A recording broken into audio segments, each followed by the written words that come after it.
On a whim, I gave the poster a proper push, and to my amazement, the section of the wall it covered swinged open, revealing itself to have been a door carefully painted to resemble the white plaster walls of the cellar.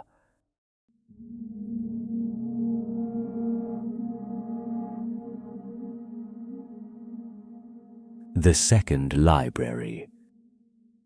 I have finished the remaining half of the fine bourbon today, and my nerves have calmed, although I know the shakings will return at the same rate that the intoxication goes away. I have performed my routine check of the windows and doors and detected nothing suspicious. The weather is clear and sunny. Quite lovely, actually. There simply will not be a safer or better opportunity to seek out Detective Malone in person. We have corresponded this past month, and he might be the only one that can understand my constant fear, the nightmares, and the things moving in the far corners of my eye. I will soon leave. I just need a little more time to gather myself. I have always been fascinated by the esoteric and the arcane, which is why I chose to specialize in occult literature at Miskatonic University. When the estate attorney reached out to the faculty on behalf of the Suydam, Corlear, and Van Brunt families, requesting assistance in evaluating the late Robert Suydam's extensive occult library, I could hardly contain my excitement. As can be expected, there was a discussion on the propriety of sending a female associate professor on such a task, but I insisted quite adamantly, and none of the other candidates seemed interested enough to oppose me. Therefore, it was I, Alice Hawthorne, that arrived at the Suydam Manor on a crisp autumn morning. Even though the neighborhood was a simple one, the grandeur of the place was palpable. Each room, it seemed, was newly renovated and decorated in a costly and exquisite style that was still the peak of fashion. As I stepped into the library, the scent of old parchment and leather-bound volumes enveloped me. Shelves stretched from floor to ceiling, and my eyes could already detect some rare grimoires of considerable value that the university also possessed copies of. Days turned into weeks as I immersed myself in cataloguing the collection. Every book I opened led me deeper into the labyrinth of Suydam's disturbing but brilliant mind, as there was an abundance of notes within the pages. The old man had actually believed in many of the rites and spells described. One afternoon, while trying to focus on actual evaluations and not content, I still found myself perusing a particularly aged tome, as a folded piece of paper slipped out and fluttered to the floor. It was a handwritten note in Suydam's meticulous script that read, "Second Library," followed by several obscure references. I was incredibly intrigued by this and spent several hours in a frenzy locating the exact words from various tomes that the references indicated. It was indeed not an easy task, as a great understanding of Kabbalism, necromantic lore, and even demonology was required. Eventually, and not without a sense of pride, I managed to assemble the following: 46, 9th, 12th, 6th, Mark of the Bride. Puzzled, I tried to figure out what it could mean. It seemed to me some manner of code, possibly leading to an elusive hidden second library, where even more tomes were kept. I spent the next few days going over the library and manor in its entirety, looking for any clues, but found nothing.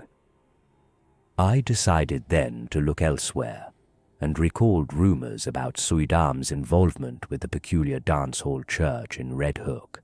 The place was notorious for its unorthodox practices, a blend of revelry and worship that drew in the lost and the curious. Could this be the location of the second hidden library? Driven by a mix of curiosity and a scholar's thirst for knowledge, I ventured into Red Hook's winding streets. The The neighborhood had an air of decay, buildings standing like husks of a gentler bygone era. The church loomed ahead, its facade peeling and its windows dark. I approached cautiously, my footsteps echoing softly against the deserted street. The heavy wooden doors were slightly ajar, inviting yet foreboding. Pushing them open, I stepped inside. The interior was a cavernous space that bore the marks of hasty conversions and neglect. Faded banners hung limply from the rafters, and rows of worn pews faced a raised platform that served as both altar and stage. Dust motes danced in the shafts of light, piercing through the cracked stained glass windows.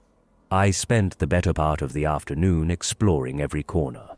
Behind the altar, I found a series of small rooms, perhaps once used as offices or storage, but they were empty save for broken furniture and scattered debris. There were no hidden doors, no secret passages, nothing to suggest the presence of a clandestine library. Frustration began to set in as the shadows lengthened. The light filtering through the windows took on a golden hue, signaling the approach of evening. Just as I was considering one last sweep of the main hall, the distant sound of footsteps and muffled voices reached my ears. Panic prickled at the back of my neck. The last thing I wanted was to be caught trespassing by whoever frequented this place after dark, especially given its unsavory reputation. I quickly made my way back to the entrance, careful to avoid making any noise. Slipping out into the street, I pulled my coat tighter against the chill that had settled with the waning daylight.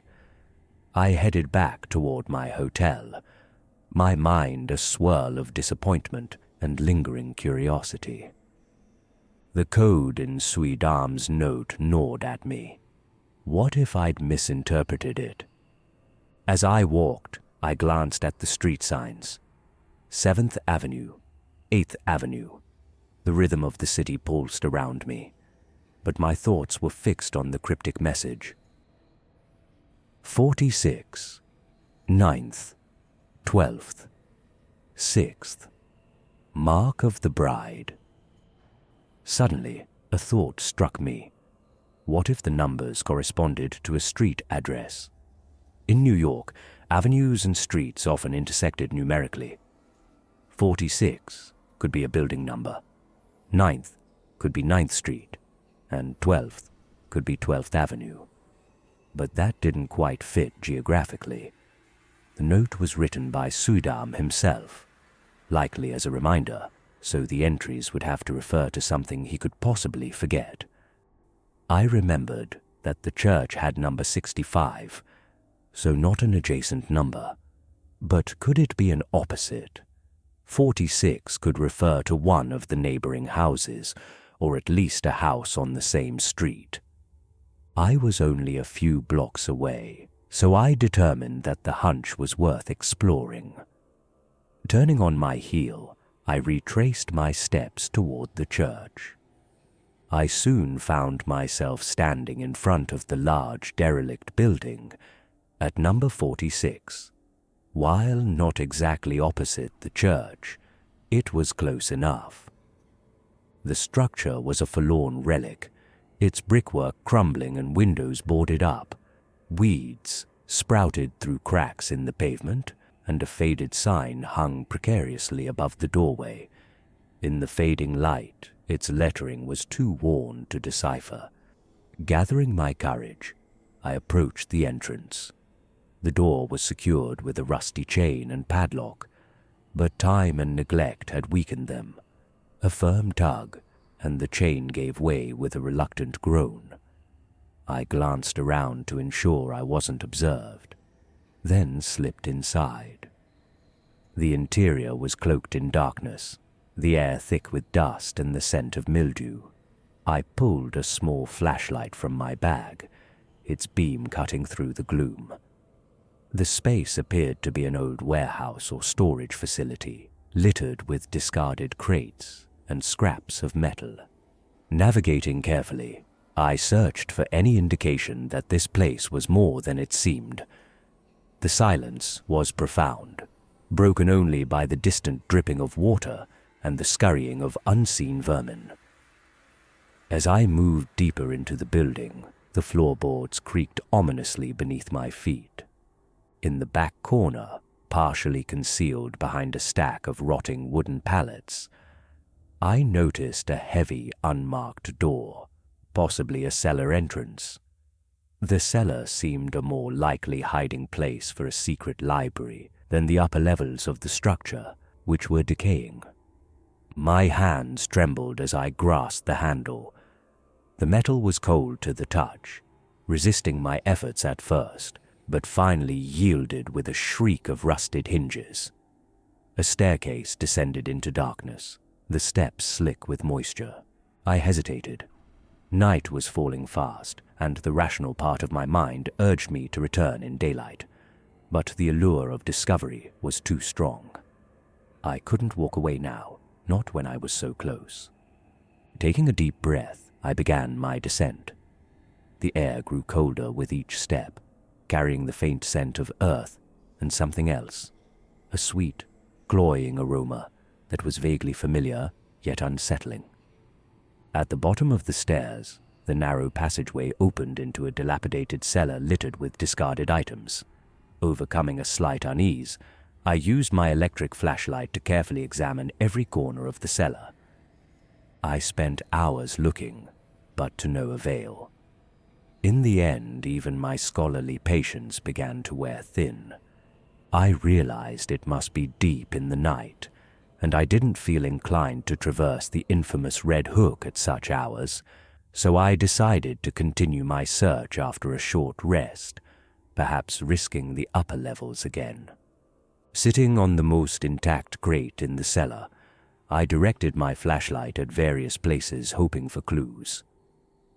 One large poster at the far wall drew my attention. It was in good condition, and the subject seemed to be a prayer dance. But something seemed off. I made my way through the assorted garbage covering the floor to examine it closer. The date was relatively recent, and the location was the very dance hall I just examined, which immediately piqued my interest. I scrutinized the poster in detail and soon discovered several obscure symbols connected to the occult scattered across it. On a whim, I gave the poster a proper push, and to my amazement, the section of the wall it covered swinged open, revealing itself to have been a door carefully painted to resemble the white plaster walls of the cellar. I could hardly breathe for the anticipation as I entered the small hidden room on the other side.